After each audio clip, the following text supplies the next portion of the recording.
The Houston Texans got that six-pack. That would be so.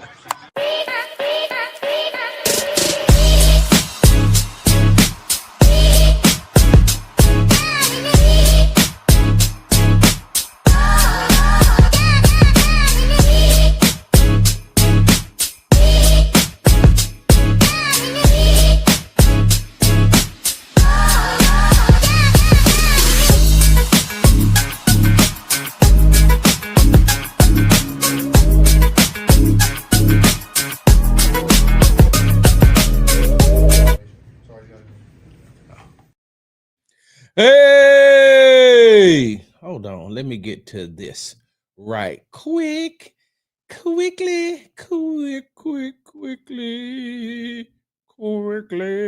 There we go.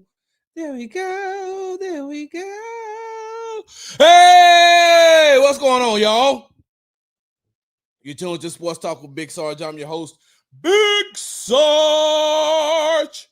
Make sure you follow me on the app formerly known as Twitter at Big Sarge Sports, the Z at the end. Follow me on the Tick and the Talk at Big Sarge Media. Make sure you are subscribed to the Texas Tailgate Talk podcast and Big Sarge Media page on YouTube. All one word, Texas Tailgate Talk. Follow me on Instagram at Big Sarge Sports with a Z at the end. No, thank you. Follow me on Instagram at Big Sarge Sports, the Z at the end. Because you know we do everything for the gram. What's going on, good people? What's up, people on TikTok? I'm back.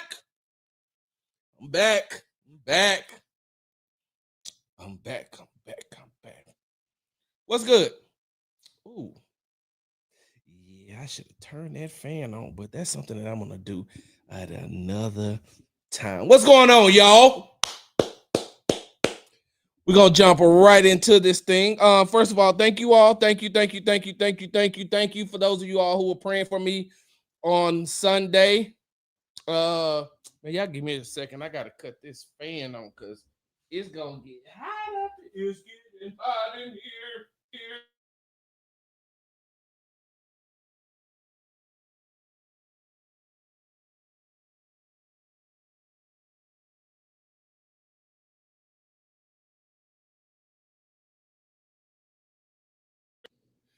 Let's see. What does it mean? Seems like my mic came unplugged.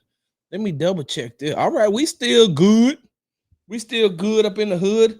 What's going on, y'all? What's going on? All right, so once again, thank you all, everybody who prayed for me on Sunday, December the 14th. For those of you all who know, and for those of y'all who don't know, so my brother who passed away at 17, his birthday is December the 14th.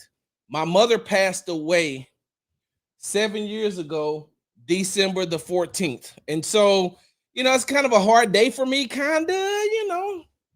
And it was crazy because I was so busy on Sunday working, covering the Texans. I was so busy covering the Texans that I realized, I looked up and I said, wait a minute. When I got home, I knew it was my brother's birthday, but I told my wife, I said, hey, today makes 7 years that my mom passed away. Instantly. Panic attack.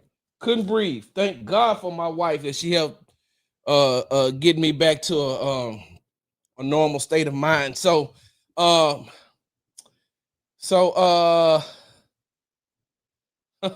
thank you all for those of you all who prayed for me. On tonight, the Houston Rockets will take on the Denver Nuggets at 8:30. I think it's on, if I'm not mistaken, that game may be on NBC, if I'm not mistaken, but I think it's going to be a very good game because Tari Eason is scheduled to come back. Y'all know that Tari Eason has been out for a minute due with an oblique injury, which is crazy because it's one of the same things that they say that Derek Stingley Jr. is dealing with right now. But Coach D'Amico Ryan said today, Monday, that they're going to see how the week plays out. But Tari Eason is supposed to come back, which is going to be an added addition for the Houston Rockets team. Now they're just waiting on Dorian Finney-Smith to get healthy, and then they'll have some sort of some sort of normalcy for a real roster. So we're gonna wait and see how that happens. And hey, look, don't be surprised, y'all. Do not be surprised if you see Fred VanVleet back in the lineup by the end of the season. I'm just saying. You could see Fred VanVleet back in the Houston Rockets lineup by the end of the season. Let me fix this. There we go. What's up? Okay. So, hey, let's hop right into it. And before we do it, hey, I gotta say this. Look, this ain't even what I planned on talking about off the rip in the A block, but I'm gonna talk about it anyway. Let me tell y'all one of the reasons why y'all you have to listen to one reason you have to listen to Sports Talk with Big Sarge and the Texans Happy Hour and following me on all social media platforms. Let me tell you why. Because it ain't too many people in this market, and I'm talking about this Houston market, this local Houston market. It ain't gonna be too many people that's gonna tell it like a TI is, right? It ain't gonna be too many people. Shout out to the people. Shout out to my colleagues who are on the beat every day, who comes to practice, who comes to the press conferences, who's in the locker room. Shout out to them. No disrespect to them, but hey, look, Sarge be trying to tell y'all something, right? Sarge be trying to tell y'all something. And when Sarge be trying to tell y'all something, some of y'all listen and some of y'all don't. Let's just go ahead and get that thing out the way right now. Some of y'all listen and some of y'all don't. And for those of you all who listen, what I'm about to say right now, you already know. You already know. Like you can just feel it. You just waiting like, say it, Sarge. He ain't going to say it. Say it, Sarge. He ain't going to say it. I bet you ain't going to even say it. Say it, Sarge. And for those of you all who don't know, here we go. I told you all that Jawar Jordan was a very good running back. Did I not? Did I not tell you all that? Did I not tell you that Jawar Jordan was a very good running back? Don't worry. I'll wait. I told you all that Jawar Jordan needed was an opportunity, right? All he needed was an opportunity to be able to get on the field and show what he can do. I told you all that. I told you all in training camp that Jawar Jordan was having one hell of a training camp.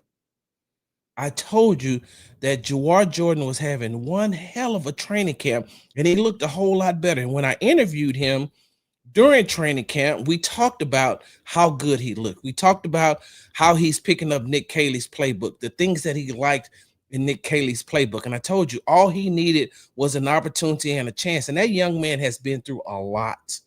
When I tell you he's been through a lot, like in the 2 years, his 2 years of being on this Houston Texans team, he's been through a lot. He's been cut, he's been brought back, he's been cut again. Last week they brought in another running back, Cody Schrader, I think, if I'm not, that's right, Cody Schrader.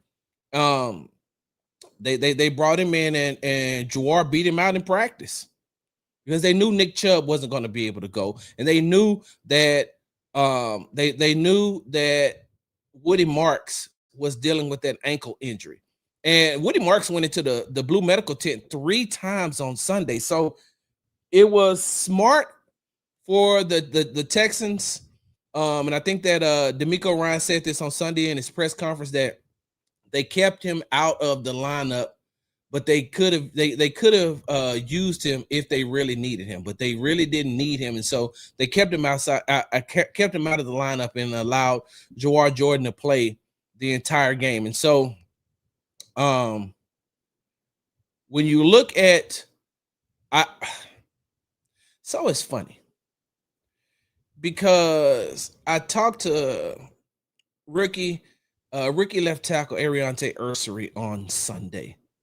And he was asked this before, and then I followed up on it about the way that the Texans run those toss sweeps to be able to get Woody Marks out in space and then let him do what he does. And so I asked him, did they have to change anything in the playbook when it came to Jawar? And he said, "Well, Woody is a beast on those outside tosses." He said, "But so is Jawar." He said, "So is Jawar." And if you go back and you look at the run, and I'm pretty sure on Tuesday's show we'll go back and we'll take a look. I'll break down some of the film.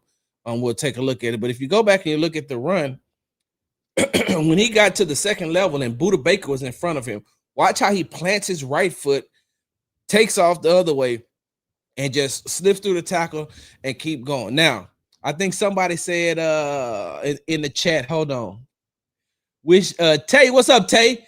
Tay says, wish he would have unhooked that trailer on that long run, though. So I asked him about that on Monday in the locker room.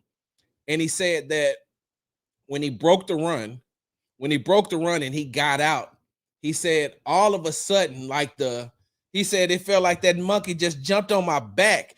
And he said it was because I hadn't been in pads, in like full pads in 2 years. He said, of course, we wear pads in practice, but wearing the pads and running the ball in the same game, he said it had been over 2 years since he's been in a regular game like that. He said, so when he broke the run, he said, I got a little tired.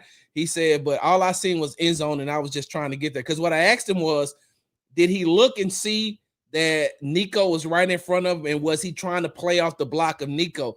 He said, I was just trying to get to the end zone. He said, but, he said, I got a little winded because it had been a while since I had been in those full pads. And he said that does make a difference, especially if you're not used to wearing them. But like that young man has done nothing but kept his mind kept his mind straight, kept showing up every day, no matter, knowing that if he, wasn't gonna get called up.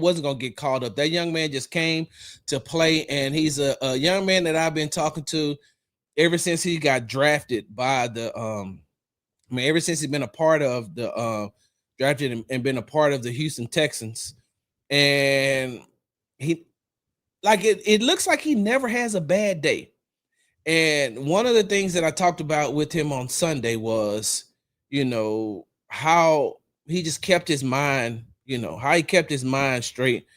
And he said, I'm confident in myself, and I know what I can do. And I know if I'm given the opportunity, I know what I can do. He said when he spoke with his mom, his mom and his family, throughout the week, when there was an opportunity for him when he found out that there may be an opportunity for him to be able to play on Sunday, he just said, I spoke and talked with them with the same confidence I had since I was young. He said, I'm gonna go in there, I'm gonna do my best, I'm gonna give them my all, and I'm gonna make sure that they, that they see that I'm giving a real concerted effort to put my best on the field. He said, because opportunities like this don't come, every day. So I like if, how can I put this?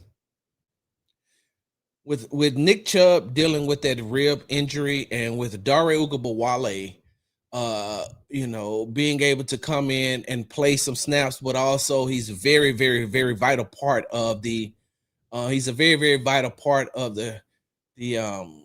special teams. I like the 1-2 punch of Woody Marks, and Jawar Jordan. What is going on here? No, I don't. I'm sorry, y'all. Something is going on with my camera. My camera it looks like it keeps lagging. Maybe that has something to do with my with my internet. So I'll make sure I have that fixed before we do another show. But like I said, I like the way that Jawar Jordan played on Sunday. And like I said, if you've been following this show, if you've been following me, the one thing that I said that is all that young man needs to do is get some type of space.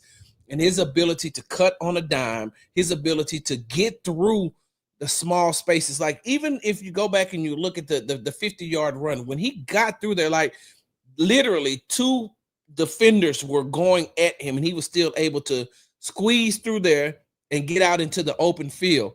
I think I remember talking to him in training camp, and I asked him, because the one thing that stood out, and for those of you all who attended, oh yeah, Texans Tangent, oh yeah, I ain't forgot about him either. I'm gonna make sure. I think I had that wrote down, but let me go ahead and write that down right quick here too.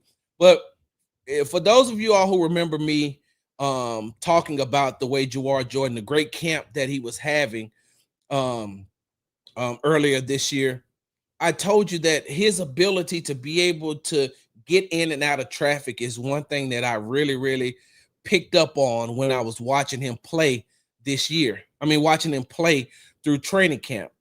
And he told me then, he said, Sarge, when I come to the line, I don't see anything, but I'm looking for the hole. I don't know who is where, what. I don't look at all of that. I'm trying to find the hole, get through the hole, get in the hole, and then get out as much as I can into the open field. And that reminded me a lot of Joe Mixon, right? Because Joe Mixon said the exact same thing. Joe Mixon said that what makes him such a good running back is, he said, I run in darkness until I see the light. And at first I was like, wait a minute, hold on. What do you mean you run in darkness until you see the light? He said, when I get the ball, and let's just say the play is supposed to go to the right. He said, if I'm going to the right, I'm going to the right. But if I see any sign of light back to the left, I'm cutting back and getting through there. He said, so I run in the darkness until I see the light. And that's one of the exact same things that Jawar Jordan does. He says, I don't see anything but where I need to be and how I can get there. And just like Woody Marks, he's one of those running backs that can stop on a dime and cut back. He's shifty. He's elusive. Now, he's not as stout as far as his stature is concerned. Hold on, y'all. Hey, Miss Make Me Sick. Bye, Miss Make Me Sick. Bye. It was fun while it lasted. Not finna come on my channel and act like that. No, you get put out. Yeah. Oh yeah, I banned her. She ain't gonna come up in here, or even if it. All right, look. Let me take that back. I don't know what that person identifies as. Let me be politically correct as I can. And look at that, Alexis. You seen I was nice.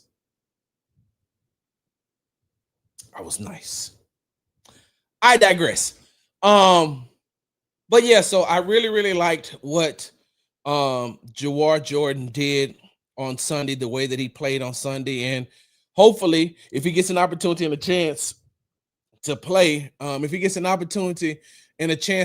against the Raiders on Sunday, he'll have another opportunity to show what he can do on the football field. It was really good. Like I said, I think that him and Woody Marks is one of those just call it an it.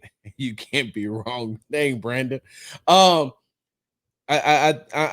interested to see how him and Woody Marks, have that 1-2 punch, and that could be something that they could use heading into, if they make the playoffs this season, heading into the postseason, something that they could do, because they're both kind of like that change of pace, trying to kind of back. What's up, Queena? What's up, Miles and that yak? What's going on?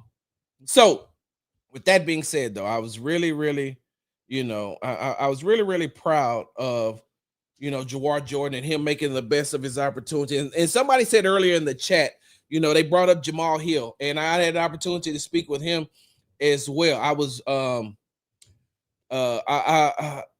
for his first game back, he made a very, very strong impression. And if you go back and you look, at what happened after that hit, and I'm not talking about the Dare Ogunbowale recovery. I'm talking about when he's running toward the sideline. Go back and look and see who's right there to celebrate with him. Go back and look and see who's right there to celebrate with him. You'll see Kamari, because they all sit next to each other. It's Jamal Hill, Kalen Bullock, and Kamari Lassiter, and they three P's in the pod for real, for real. But go back and look, and you'll see how excited his teammates were. How excited his teammates was for him. And I remember before he got hurt, I think that's the game that they had gave up. Which game was that, y'all? That was it Jacksonville that they gave up the punt return? Hey, chat, let me know. It was Jacksonville. I think they gave up the Jacksonville game is when the special teams gave up. Is a punt return, right? Is it a punt return or kickoff return? I just remember it was a return. And so when I had an opportunity to speak with him after the game, he said, "Sarge, we just messed up." He said, "We just messed up, and I messed up." Thank you. I appreciate that, Omar. He said, "We just messed up." He said, that's on me. He said, because I should have been able to make that tackle. Thanks, Queena. I should have been able to make that tackle. I should have. I should have. It's on me. That's all he said. He kept saying it's on me. So when I had an opportunity to speak with him on Sunday in the locker room, I asked him, how good did it feel to be able to make up for that mistake that you said that you had in the Jacksonville game? And he said, it felt good, Sarge. It felt good, especially for it to be my first time back on the field. First time back on the field in a very long time. So it's one of those things where, man, so those two guys, two guys that I have been, raving about, Togiao too. One of those guys that I had been raving about. I told y'all these guys, like the Houston Texans, if once they get their offensive line together, they're going to be a really, really hard team to compete against if they are able to keep their core together. Because, of course, it's going to come a time where it's time to pay these people. And then when it's time to pay them, you got to make sure that, so you may lose some, you may keep some. It just depends on how they're able to work some of these salaries out. And so, but if they can keep that core together, they'll be damn good. They'll be damn good. Oh, I know y'all seen the go look at Cole Thompson. Hey, first of all, shout out to my boy Cole Thompson, who is the editor over at Texans Wire, but now he also has a show, a sports show in the morning on Sports Talk 790. He co-hosts with another guy over there. I can't think of his name right now, but I think that Cole is on from 6 to 10. And if you get an opportunity and you get a chance to support Cole, please support Cole, because Cole is one of the good ones. He's one of the good ones. He's very smart when it comes to football. He's super intelligent when it comes to college football, and especially the SEC. But Cole knows what he's talking about, even if Larry and staff would be giving him a hard time. But I turned to Cole. Go look at his page, the tweet from yesterday that he tagged me in, because I want to say in the first quarter, I turned to Cole and I said, Cole, Jalen Noel is going to have a big run today. I said, he's going to have a big run. And he looked at me and he said, okay, Sarge, we'll see. And then when he did it, when he had that big run, I said, I kind of told you that. that he would. And so anyway, as I digress, they had a very good game on yesterday. Hey, Sarge, are you back doing the happy hour? I work nights and can catch the early morning shows now. Yes. Now, let me say this. Let me give you all a heads up, okay? Let me give you all a heads up. A programming note. Wednesday, there probably is going to be an early morning show. I won't do an afternoon show because I'll be on the road headed to New Orleans. The Rockets play the Pelicans on Thursday. And so I will be in New Orleans Wednesday evening, Thursday, and then I'll be back on Friday. And I get an opportunity to see my granddaughters. They've never been to a professional basketball game before. And so Their mother is going to bring them to the game, and I get an opportunity to see them. But so programming note, there'll be an early show on Wednesday morning, and then after that, I have to travel and go to New Orleans, and I'll be back on Friday, and I'll try to squeeze in a show for you all on Friday evening. Anyway, let's go ahead and get to this, man. So the Houston Texans defeated the hold on. Recap. The Houston Texans defeated the Arizona Cardinals by a score of 40-20 on Sunday, and I can see why a lot of people aren't excited about the win. And what I mean by excited, like they're happy about the win. They're happy that the Houston Texans got the win, but they're not excited about it because this is what the Houston Texans should do to a team like the Arizona Cardinals. This is what the Houston Texans should do to a team like the Arizona Cardinals. And I know that DeMeco Ryans said on Monday that there's a lot of things that the defense has to clean up, and that's true. The defensive players said that too. They felt like they gave Trey McBride entirely too many opportunities. But Trey McBride is good, and they gave him his props though. They say, "Hey, he cold. He is cold."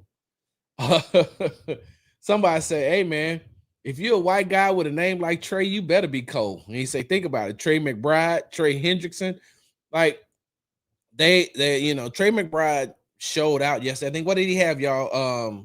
I don't know how many catches, but I think, what did he have? 134 yards and 2 touchdowns. He's the only thing that they had. And I see Alexis says, I was pissed giving up 20 points to them. You know what? And I understand that. But I think that because if you go back and you look, the Houston Texans, with 4 minutes left in the third quarter, they were up 30-7. And when you're not in that high intensity one score games, and like, don't get me wrong, that defense plays to compete on every play, but it is kind of different. It's a different type of calls that you make. It's a different type of substitution pattern that you make when you're up that big. Maybe Will and Daniil won't play as much. Maybe you don't, maybe you're just trying to make sure that they don't move the sticks like that. And because when they lock in, they lock in. But when you're up that big, when you have that big of a lead, it's kind of hard to keep that fire and intensity going. And what I mean by that is, compared to these one-score games that they've been in, and it was just good for them to be able to have the type of game that they had on yesterday. They still have the number one defense as far as scoring is concerned. I think yards allowed. I think on Sunday was the first time they've given up. They've given up 225 yards or more passing this season. And when you get up on a team that big that early, of course, they're going to come out and they're just going to, you've seen Jacoby Brissett, the Arizona Cardinals quarterback, is just trying to get them back in the game, right? And so I understand the defense, gave up 20 points for the first time in a long time. And so, and like you said, maybe they shouldn't have given it up to a team like that. But when you're up that big, I mean, you think about it, right? Second play of the game. The second play of the game, Nico Collins goes 57 yards for a touchdown. Hey, Sarge, I'm glad you brought that up. Like I said, on Tuesday, we'll do a breakdown, right? We'll do a breakdown. But I want you all to know something. I want you all to know this, right? Let me check that off, Nico.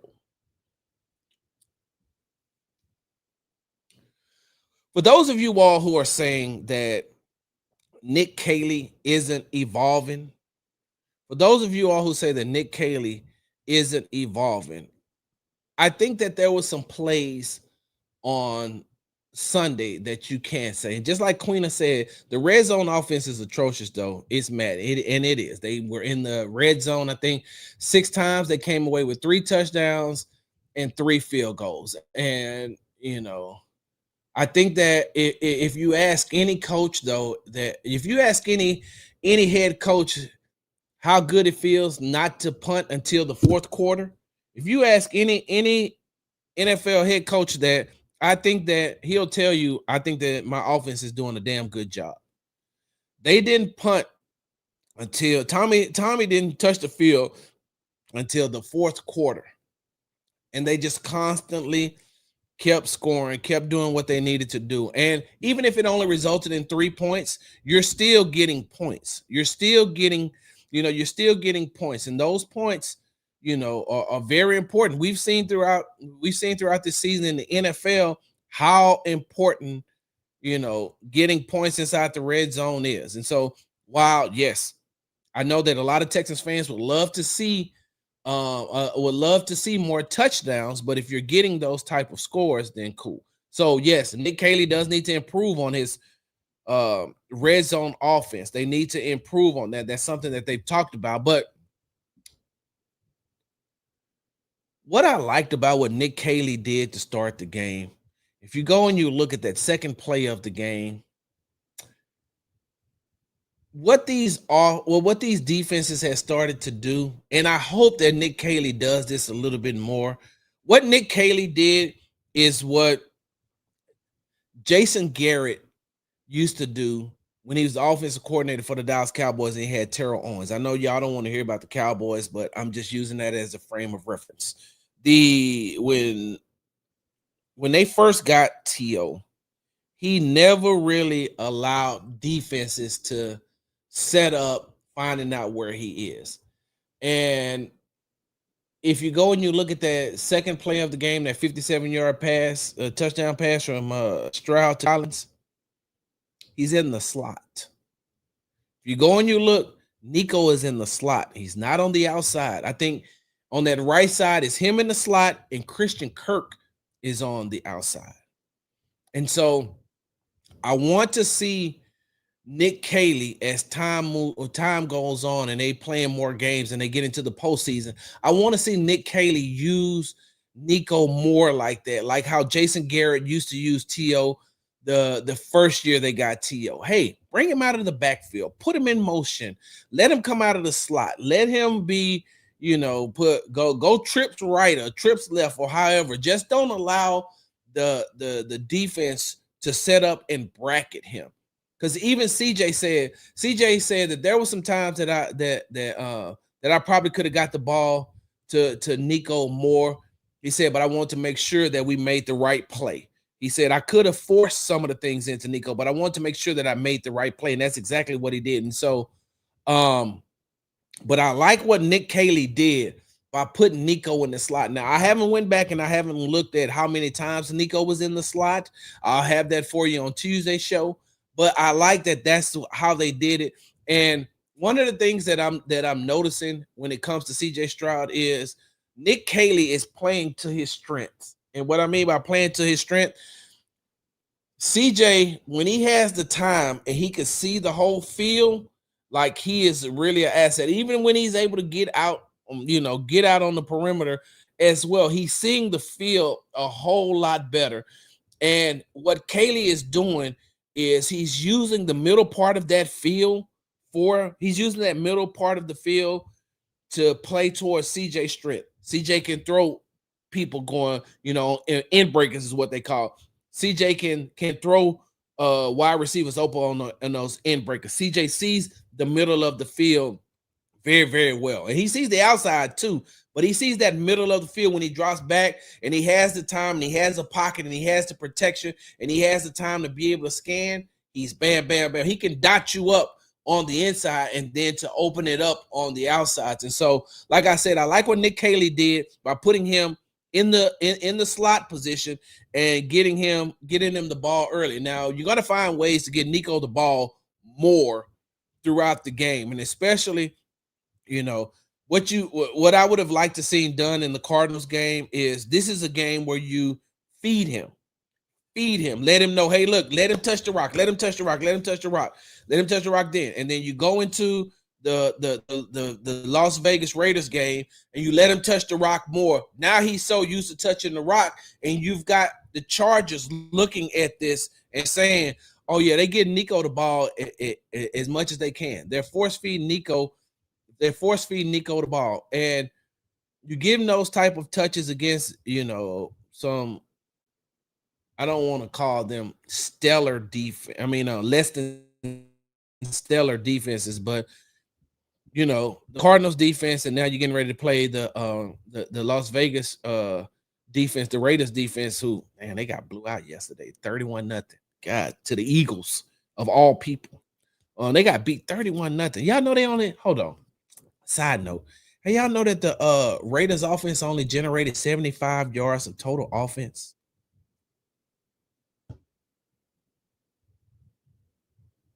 75 yards of total offense. If the Eagles defense is able to do that to the Raiders offense, then I'm curious to see how that Texans defense is going to play against them next Sunday at NRG. So, like I said, man, I was happy to see Nick Caley move Nico around. Nico also became Nico is the third wide receiver, I think, in Texas history to have 3 consecutive 1,000 yards receiving seasons. And one of the reasons why, and I tell this story all the time, but I'll tell it again. One of the reasons why that stands out so much, Nico having these 1,000-yard receiving seasons, is that there was a time where some fans called what is this? I'm sorry, y'all. Y'all give me a second. Where all these weirdos coming from today? Got a lot of weirdos. What's up, Sean Super Tech? You're not a weirdo, but there's a lot of weirdos popping up in the chat today. But a lot of people were ready to give up on Nico Collins. And I think it was the season that he got hurt and missed the end of the season. I think that was when Brandon Cooks was here. I think his locker was next to Brandon Cooks. And like I said, I tell this story all the time. This is Brandon. Hey, y'all, chat, help me out, right? Help me out, chat.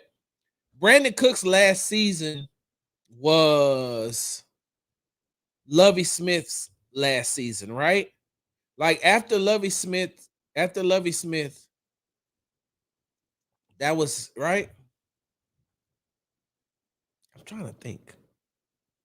If I'm not mistaken, it was. Anyway, Nico said, I'm gonna show them. I'm going to show them what I can do. And in his last 3 seasons with CJ Stroud at the quarterback position. Hold on for a second, y'all. Give me 1 second.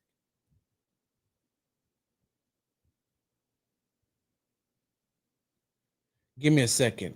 Give me 1 second. Truck Visor app. You probably should change your name to Lot Lizard because that's probably what you are. Instead of calling yourself Truck Visor, you should call yourself Lot Lizard. It's only 20 people in the chat. They're all weirdos. Calling people who watch you weirdos is why there's only 20 people in here. That's not right. Look here, you Lot Lizard. I'm trying to be a better person and a better Christian over this next month. So all I'm going to say is thank you, God bless, and good night. I don't think y'all understand. I will block you. I don't care. I don't get paid off the like, the retweet, the reshare. Hey, look, and I'm not struggling for friends. I will block you. I don't need you in here.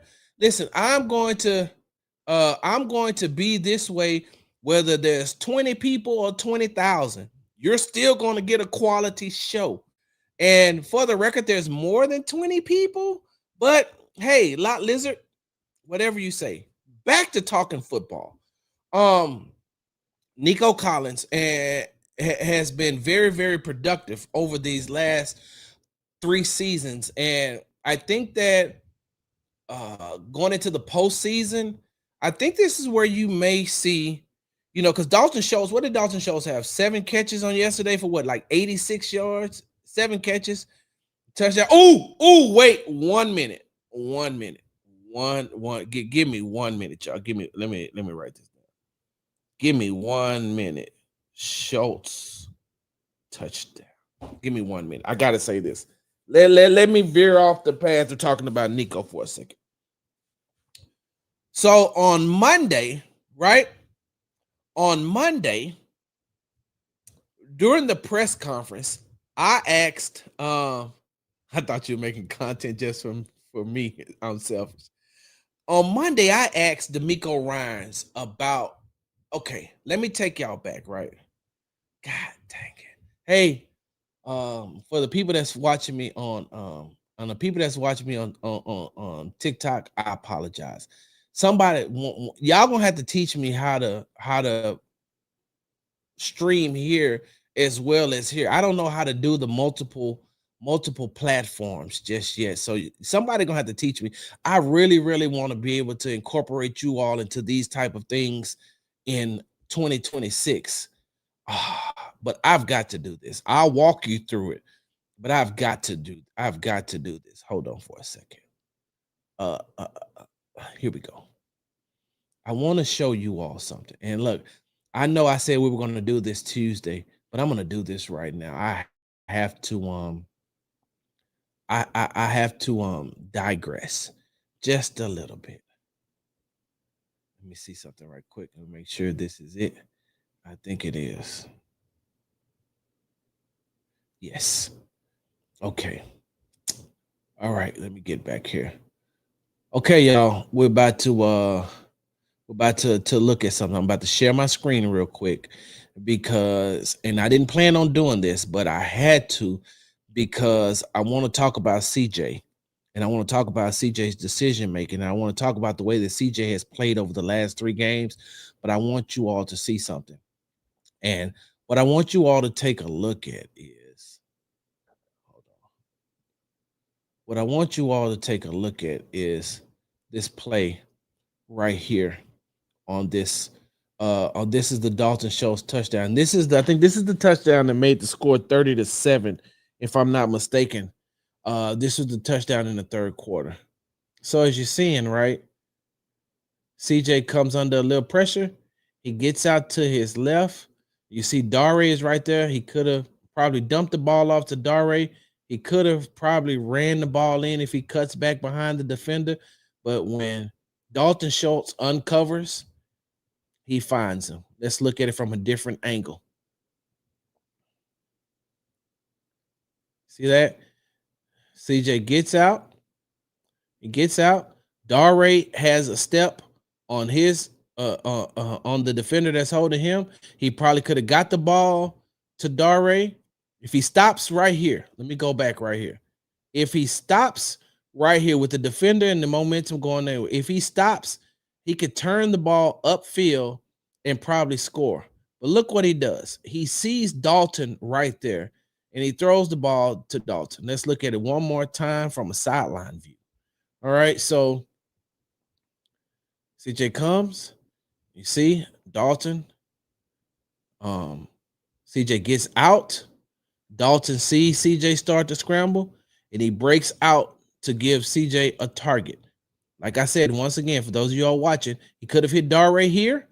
He could have ran the ball in behind this defender that's following Dare, but he sees Dalton Schultz uncover, and he passes him the ball.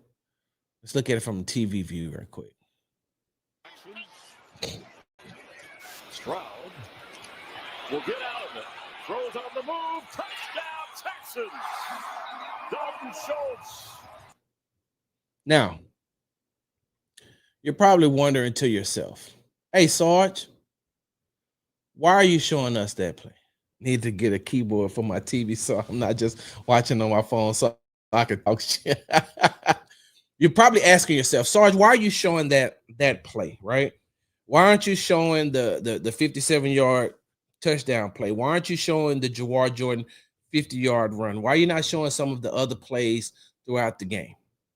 We're going to do that on Tuesday. But one of the reasons why I showed you that was the decision-making by CJ to get the ball out of his hands and find the open wide receiver, one. Two, the way that those wide receivers and tight ends and running backs are in sync with CJ once he scrambles out of the pocket. But three, and this is the most important thing, right?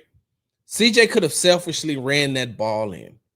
He could have, like I said, he could have probably threw it to Dare, led Dare, or he could have stopped and ran the ball in. Dalton Schultz is wide open. You know what that tells Dalton? That CJ didn't take the rushing touchdown and threw him the ball. That tells Dalton that he still is thinking about me, letting me touch the ball, letting me get a touchdown, letting me score. CJ was very unselfish when it comes to that. He just said, "Hey, here, you touch the ball. I'm good with it. I'm gonna get this passing touchdown anyway. But here, you get the touchdown. You and not to build up the stats, but you're open. And if I see you open, I'm gonna get the ball to you, right? I'm gonna get the ball to you." And he got the ball to him. And I don't know if for those of you all who've played a team sport and know that if your teammate is thinking about you and getting you involved and keeping you involved like that means a lot. That means a lot when now when Dalton has to come back on the field and block. When Dalton has to come back on the field and he knows that the ball isn't coming his way, but he's still out there giving it his all. Like that means a lot for the confidence and for the camaraderie and for the team building of teammates like that. So I like the fact that CJ was unselfish and got the ball out of his hands and gave Dalton that touchdown. And so I say all that to say this. Hey, CJ Stroud, over the last 3 games, 739 yards passing, 4 touchdowns, 1 interception, 62.4 completion rate. 739 yards pass, 4 touchdowns, 1 interception, 62.4% completion rate. Like, I understand some people may not think that that's a lot, but what you're finding out now is CJ is starting to get more and more into a groove. CJ is starting to get to find himself more and more comfortable in this Nick Caley offense. And I wish he wouldn't have sustained that concussion in the Denver Broncos game, because I think if we're looking at where he is now, if he would have still been able to get those 3 games under his belt, I think that this offense would be on another level. But it was almost, and just like he said, it was almost like a restart for him to come back in and to come back into the game and come back after being injured and has to find some type of camaraderie and familiarity with his wide receivers again, get back on the same page that they were on. And side note, Davis Mills did a hell of a job.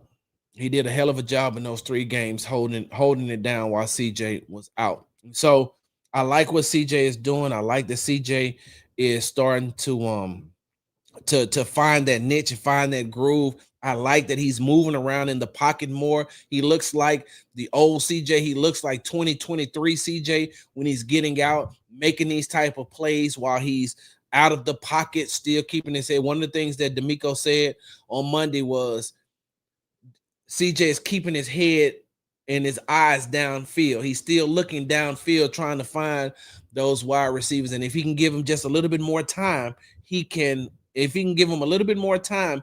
find them when they uncover. And so I like that.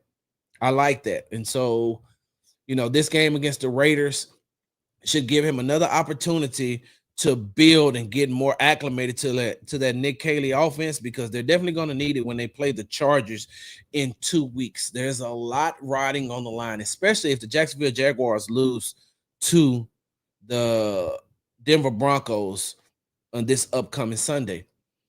The Texans need to take care of their business against the Raiders, and when they're going into the Chargers game, that's going to probably be for some type of playoff seeding as well, because the AFC West is the AFC West, that's already done. I think that if I'm not mistaken, the Broncos have won 12 games in a row. The Kansas City Chiefs were eliminated. Kansas City Chiefs were eliminated. Okay. Let me say that one more time. The Kansas City Chiefs were eliminated from playoff contention on Sunday.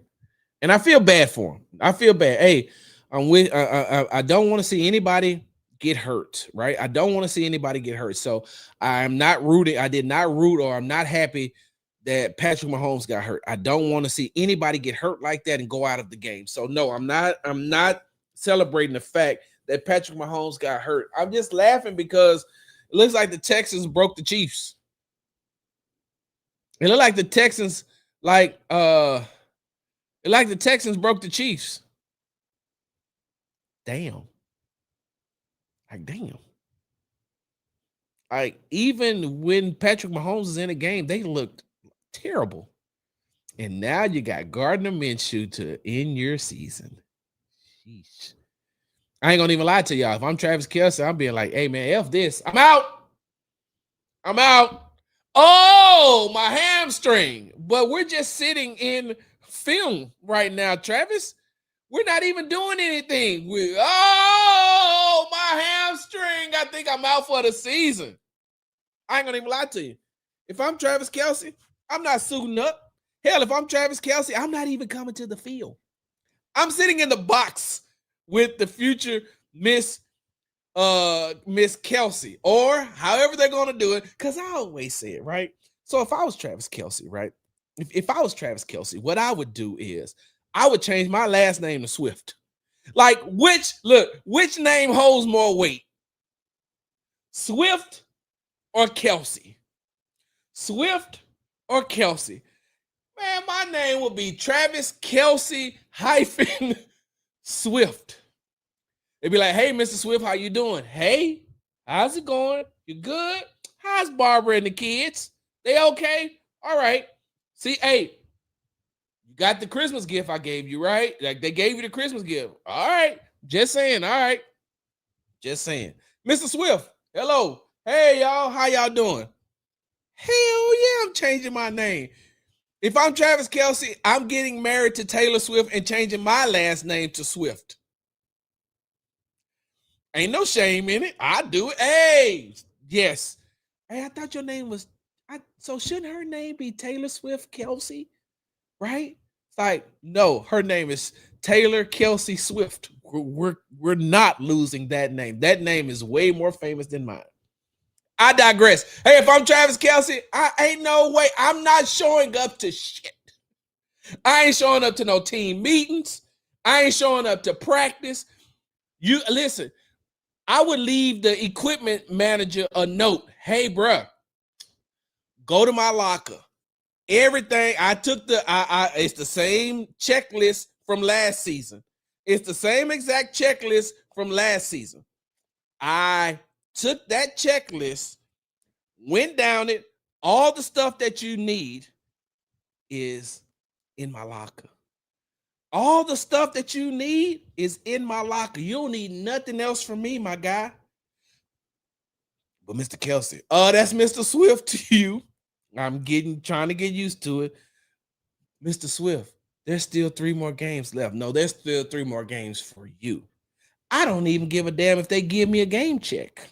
They can keep it, donate it, do something else with it. I'm not showing up. Patrick ain't here either. Wait, hold on. Patrick ain't here. Oh, my hamstring. It's like, but you're on Zoom. Oh, I think I pulled a groin. Look, I think I pulled a groin. Why you grab your shoulder? Oh, I mean, yeah, I'm hurt. I ain't coming back. Hell no, for what? Catch passes from Gardner Minshew. To catch passes from Gardner Minshew? If I'm Travis Kelce, you know what I'm doing? Hey, Jason, what's going on, bro? How's the retired life? So, I got a couple of ideas for the show, right? I got a couple of ideas for the podcast, man. Just me. I'm thinking that, we could get, with Taylor's connection, we probably can get somebody, a famous owner. You know who I think that we should have on the show? Matthew McConaughey. That's who I think. Jason, what do you think? Because I'm thinking Matthew McConaughey, because I like, all right, all right, all right. Yeah. All right, man. No, I'll see you this weekend. No, a game. Who got a game? Who? A game. Nah. Me and Taylor be by the house this weekend. Yeah. Yeah. All right. No problem. I'll tell Gardner Minshew you said what's up. No damn way. Ain't no damn way if I'm Kelsey, if I'm ever playing in another game ever again. I digress. CJ's playing. CJ playing a hell of. CJ had a hell of a last 3 games, and if he can keep it going, I think that you're going to see this Houston Texans team. So, okay, y'all tell me, y'all stop me if I'm wrong, right? Y'all stop me if I'm wrong. I'm the only one that feels like I'm the only one that feels like this is 2023 all over again. Like I'm the only one that feels that way. I can't be the only one that feel like this Texan season is just like 2023. I feel like it's going to come down to the last game of the season to decide who wins the AFC South. I feel like it's going to come down. The only difference is it's going to come down to the last game of the season, and Jacksonville will still get in the playoffs, but will they get in as a wild card or will they get in as the AFC South champions? And that's why it's that eerie feeling of 2023. Because in 2023, yeah, right, Brandon. That's what I was just about to say. In 2023, the Houston Texans went up to Indianapolis and they had a win or go home game against the Colts in week 18. And once again, we all know that Lucas Oil Stadium is the house that Nico Collins built. Like, so, I mean, Nico did what he did every time he goes up there. But when you look at it, all the Chiefs had, I mean, all the Jaguars had to do was win. And they would have won the AFC South and they would have gotten into the playoffs. But they lost to the Titans on that Sunday. Remember, the Texans played prime time that Saturday night. Hey, that's right, Texans Tangent. He said, difference is we will have multiple wide receivers still healthy. Exactly. But you remember, the Texans beat the Colts on Saturday, and they were waiting for the results of what the Jags were going to do to see where they were going to play. Then the Jags lost to the Titans, which made the Texans the AFC South champions, and they hosted a playoff game. They hosted a playoff game at NRG Stadium, and so it just has that same eerie feeling of 2023 all over again. And that's what I'm interested to see. I'm interested to see how they're going to do this. Like I said, CJ's playing good. Nico playing good. I want to see what Jawar's going to do. I wanted to say this too before I got ready. Hold on, y'all. Y'all give me a second. Let me drag that piece right there. There we go. Before I leave here, there's a couple of more things I want to address. Right. One, I think the reason why you see this microphone. I think that the reason why you see the Houston Texans defense playing the way that they've had, the way that they've have over this 6-game winning streak, they've cut down on the missed tackles. They've cut down on the missed tackles, and now everybody is making sure that they're wrapping up. And there's still going to be some here and there, but when you look at the Cardinals game, they only had 5 missed tackles. In the Colts game, they only had 6 missed tackles. In the Bills game, they had 5 missed tackles. In Kansas City, they had 5 missed tackles. And so during this streak, you're looking at and seeing that they're starting to do a lot better job of tackling, of wrapping up, of securing whoever has the ball. And so I like that. I like the fact that they've cut down on their missed tackles. And if they can continue to stay on that trajectory of cutting down those missed tackles, but also, making sure that they're doing what they're supposed to do on the back end as far as the coverage is concerned, like this defense can literally take this offense to the Super Bowl. And especially when you have no Joe Burrow, no Patrick Mahomes, you may see Lamar Jackson, but I think that with the way that their offense is struggling, that it could be, that I feel like the Texans could still beat the Ravens. I think that the toughest test for the toughest test for the Houston Texans will be if they have to go play Buffalo in Buffalo. And we've seen what they've been able to do Buffalo at NRG, but you know, Josh Allen is used to playing in that weather. Josh Allen is used to playing in that type of weather. We've seen what he did 2 weeks ago. Um, we seen what he was able to do 2 weeks ago against the Cincinnati Bengals when they were down by 21 points and it came back. And I think it's past Sunday against the Patriots. Side note, hey Patriots fan, hey, pump your brakes. Y'all can't blow your load too quick. Some of y'all understand what I mean by that. I'm not gonna repeat it, but hey, Patriots fan, y'all got so happy when you got up 21 nothing. Y'all start tweeting and putting all this stuff out about how good y'all are and how bad the Buffalo Bills were, and then you lost. Then you lost. You got to pump your brakes, little daddy. You just can't jump out there and say, "Hey, this is what's going to happen. This is what we are. This is who we are." Well, you lost the game. You gave up a 21-point lead and you lost. And so I think that if they go up to Buffalo in that weather, that may be one of the toughest games that they have to play throughout the playoffs, and that would be a tough one. But I still see if this defense can take the Houston Texans to where they need to be. Like I said, with them cutting down on the missed tackles. Kamari Lassiter is a dog. Do I even need to say more? Kamari Lassiter is a dog.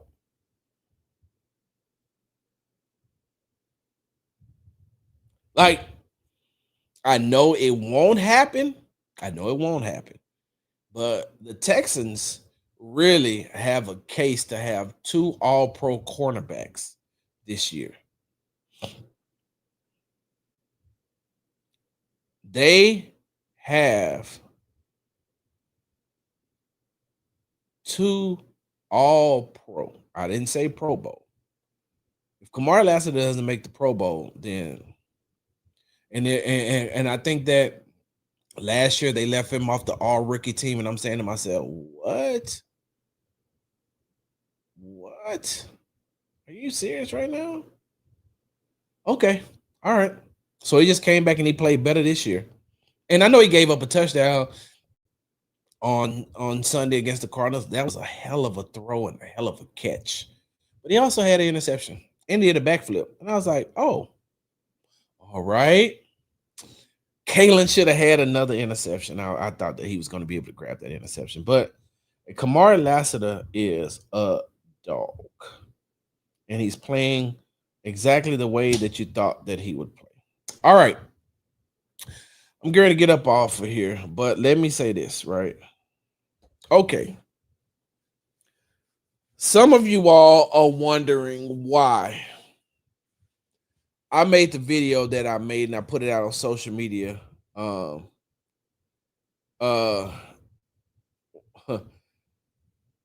You're wondering why I put that early morning video out about Will Anderson Jr. You all are probably wondering where that came from, right? And so on Sunday, there was a tweet that went out by one of the local media guys here in Houston that said Will Anderson Jr. declined to talk to the media after the game. And I sat with that tweet for the time it was put out until early Monday morning before I got ready to go into the gym.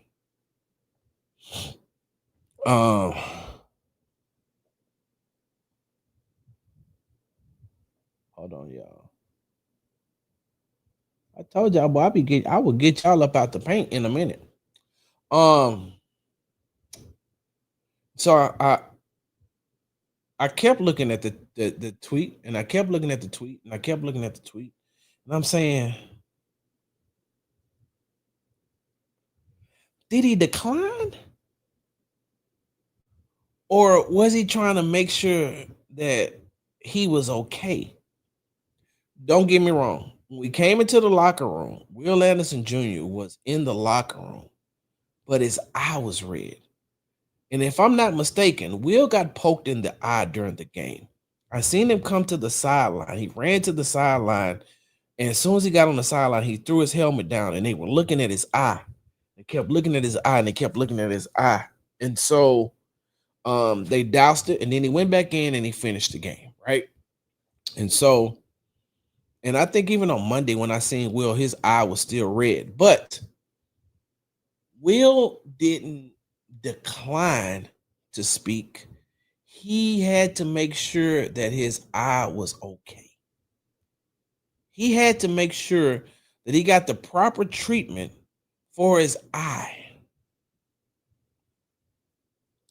And that's why I put the video out, because it needed more context. It needed more context on people saying he declined, and he did not decline. Like, okay, if we're semantically speaking, if he says that I'm not talking to the media because I need to go get my eye checked, then semantically speaking, you could say he declined. But to say he declined without adding context to it makes it seem like he looked at us in the locker room and said, I ain't talking to y'all. I'm not talking to y'all. And that's not what Will Anderson Jr. did. That's not. And so I've heard some people, I've received some backlash from the video that I put out.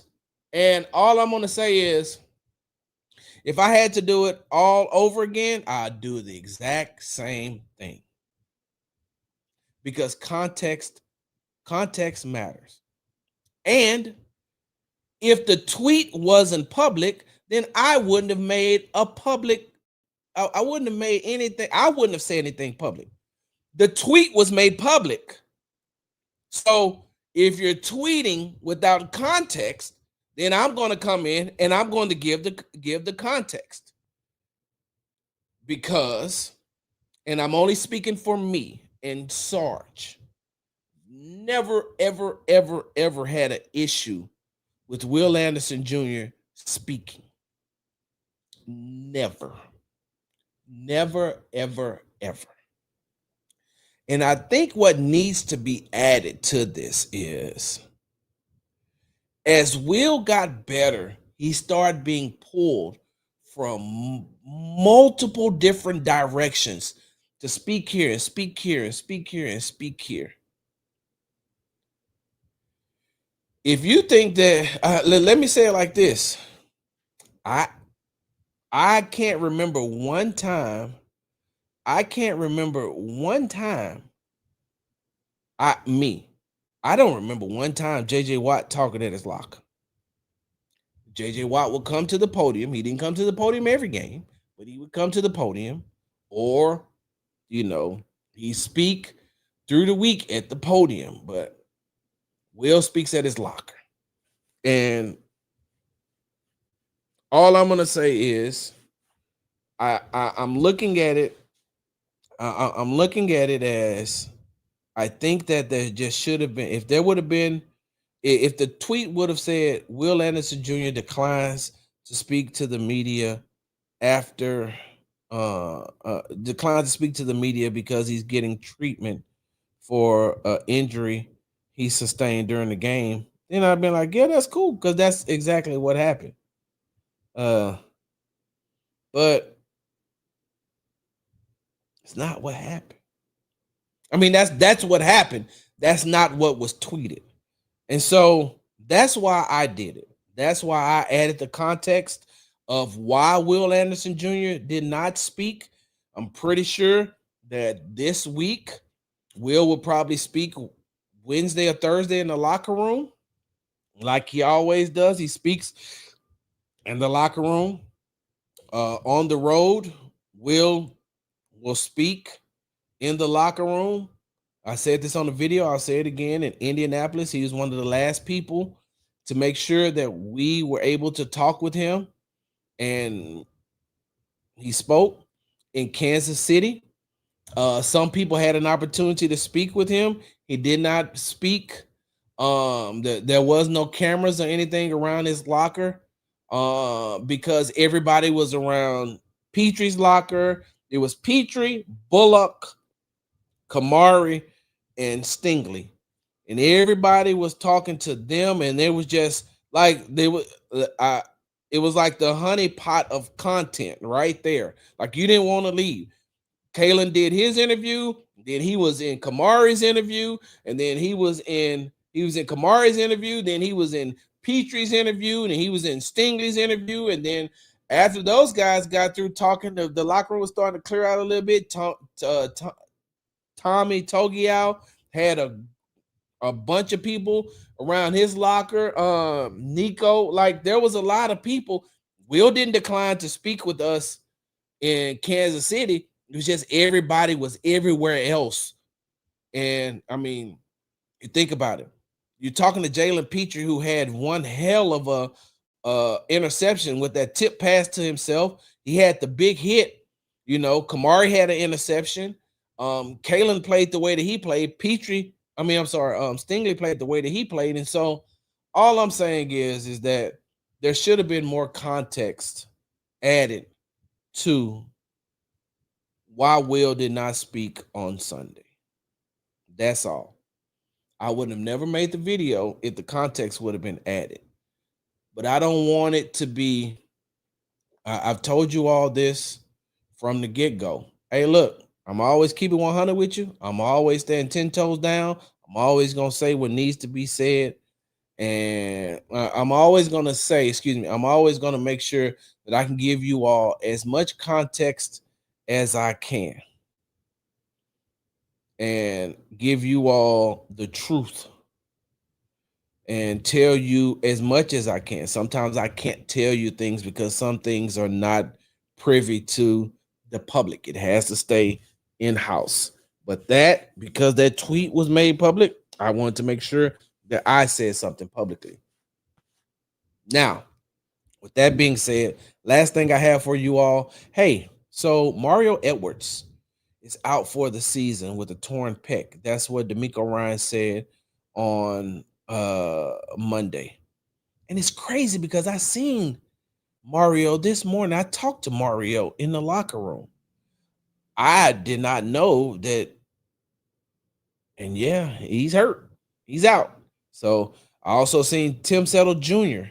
today on one of those little scooters. I said, hey, man, where your rims at for this thing? And he said, hey, man, I just got the oil change, so we're going to have to wait on the rims.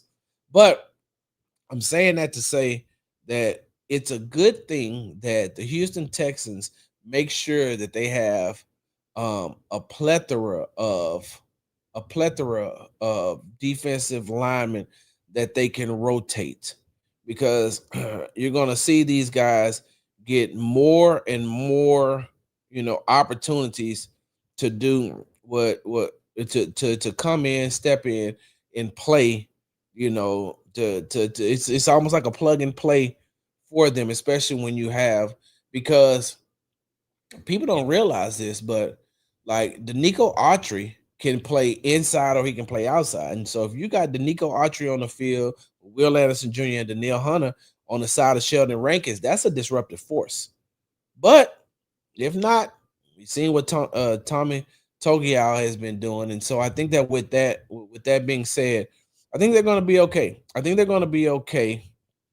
As far as that defensive line unit is concerned, especially with the way that those outside edge rushers rush. And as long as you just need somebody to be able to contain the inside, as long as they're able to contain the inside, then you should be good. Hold on for a second. I just realized what time it was. Hold on. Oh, yep, I knew it. Okay. Be safe. had to make sure that I knew my wife had texted me. All right. I'm about to get ready to get up out of here. For those of y'all who live in that's a good question, Tony. Cause I think he is. Wait, hold on. I think that he is. I think he is. I want to find out. Yeah, they're gonna miss Edwards. He does play with intensity, but I do believe that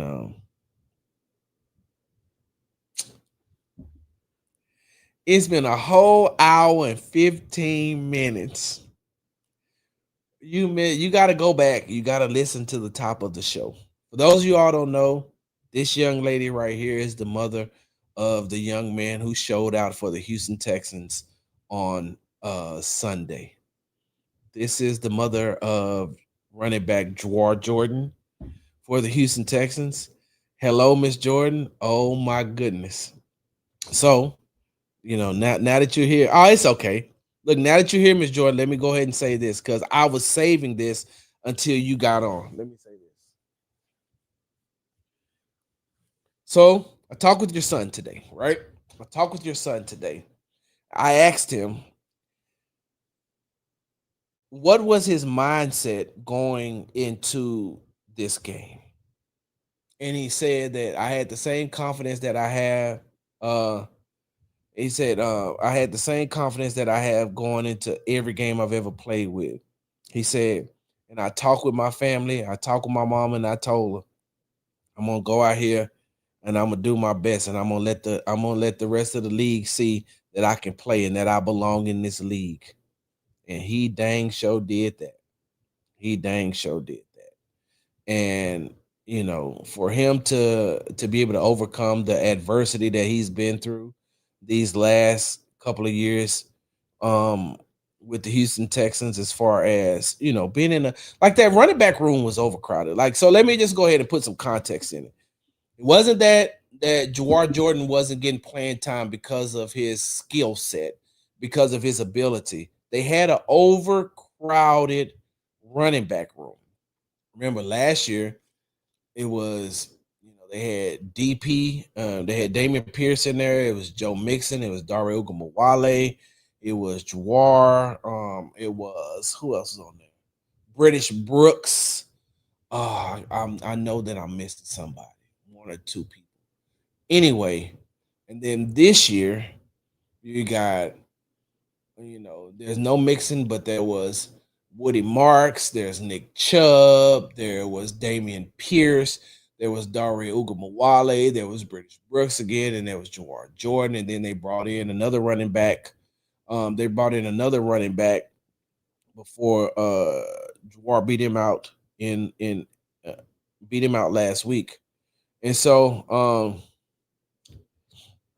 it was one of those things where it wasn't enough football to go around. It wasn't enough football to go around at the time.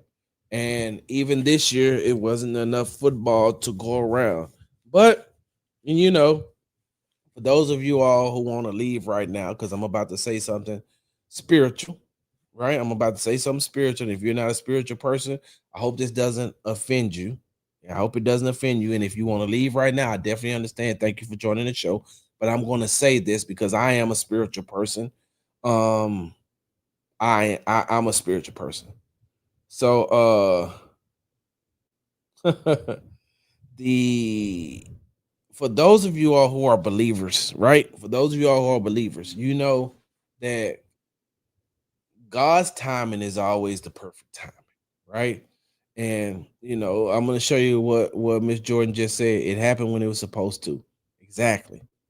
God's timing is always the right time. And so he may have had to, deal with the adversity that he went through to get him to the place that the place that he is now, as far as having the game that he had. I mean, he not only did he have a career day for himself, but I mean, he broke, I think some of the Texans rookie records, as far, I mean, not rookie records, some of the Texans records for debuts So, but it was the right timing for him. And if you've ever met him or if you ever talked to him, he always keeps a smile on his face. He never ever lets anything really get him down because he is a strong believer. I think that CJ said that in his press conference on Sunday about him, saying that he is a believer in Christ, and he, just always look at the positive. And so, you know, if he gets another opportunity to be able to be out on the field, he's going to take advantage of that. And I'm saying that from a person who has talked to him for 2 years. I mean, when I put it like this, he got cut, I think in October. Was it October he got cut so they could bring somebody else in? And then they brought him back and placed him on the practice squad. And when they brought him back, he didn't have no animosity. He didn't have nothing. He wasn't mad. He wasn't, at least not when I talked to him. He wasn't mad. He was just like, it's just the trials and tribulations that I had to go through, Sarge. It's a business too. I remember that it's a business, and I just got caught up in part of the business. He said, but man, I mean, this organization has been great to me. This organization gave me an opportunity. And even when, they told me that they, was doing what they was doing, I wasn't mad. I just said, okay, thank you. I understand. And I just prayed. He said, I prayed, I talked with my family, and I just stayed positive. And then they brought me back. And you see, so they brought him back, and he was able to do what he did on Sunday. So, big up, shout out to that young man. Hopefully he gets another opportunity to play in some more games this season. I know that when Nick Chubb is back healthy, that is going to take some of his carries away. But until then, he's going to take full advantage of his opportunities. And before I leave this show, all I'm going to say is this. Well, wait a minute. Appreciate it, TikTok. I talk to y'all in 2 and 2. Ooh, that was good. All I'm going to do is I'm going to end the show like this.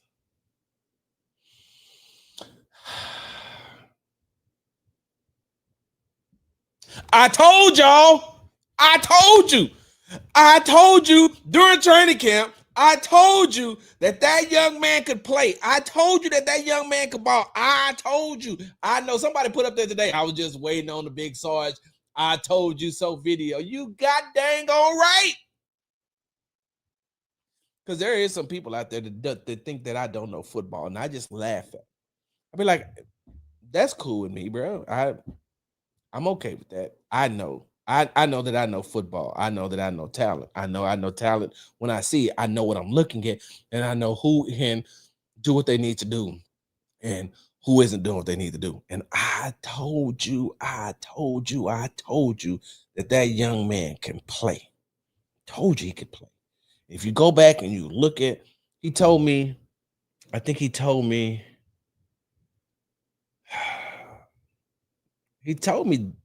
in training camp, after training camp, when I had a chance to talk with him. Because I talked to every day that locker room is open, I talk to him. Every day that he's in the locker room, I talk to him. We just chop it up. That's it. Oh, by the way, hold on before I get up off here. Hold on. Miss Jordan, if you still listen, I ain't never get my plate, though.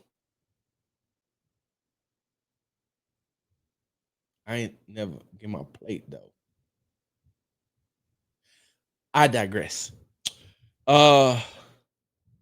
He said, what I'm going through right now is something that I've been going through my whole football career. My whole football career is something that I've been going through. I've always had to prove myself. And he said, I ain't got no problem with that. I ain't got no problem proving it. I'll prove it when it needs to be proven. I'll do whatever it takes to prove it. And so, yeah. You've been tuning to Sports Talk with Big Sarge. I'm your host, Big Sarge. Make sure you follow me on the app formerly known as Twitter. Big Sarge Sports is Z at the end. Follow me on the tick and the talk at Big Sarge Media. Make sure you subscribe to the Texans Tailgate Talk podcast on YouTube. All one word, Texans Tailgate Talk. And subscribe to Big Sarge Media on YouTube. Follow me on Instagram at Big Sarge Sports Z at the end. Because you know we do everything for the gram. And I got a little something special for y'all coming out on Big Sarge. Dang, well, I don't even know the name of my own website. Big Sarge Sports Media on BigSargeSports.com. Let me go ahead and make sure I got that. BigSargeMedia.com. God dang, it's been a minute. I got something special for y'all on BigSargeMedia.com that's coming out. And I think y'all gonna like it. I think y'all gonna like it. Because those of y'all who read my story that I did on Ariante Ursery, the rookie left tackle who's out of Kansas City, Missouri. If you like that article that I wrote before they played in Kansas City, you really, really gonna like this one that I did on Kalen Bullock. I told y'all so. Big Sarge, I'm out. Big Sarge.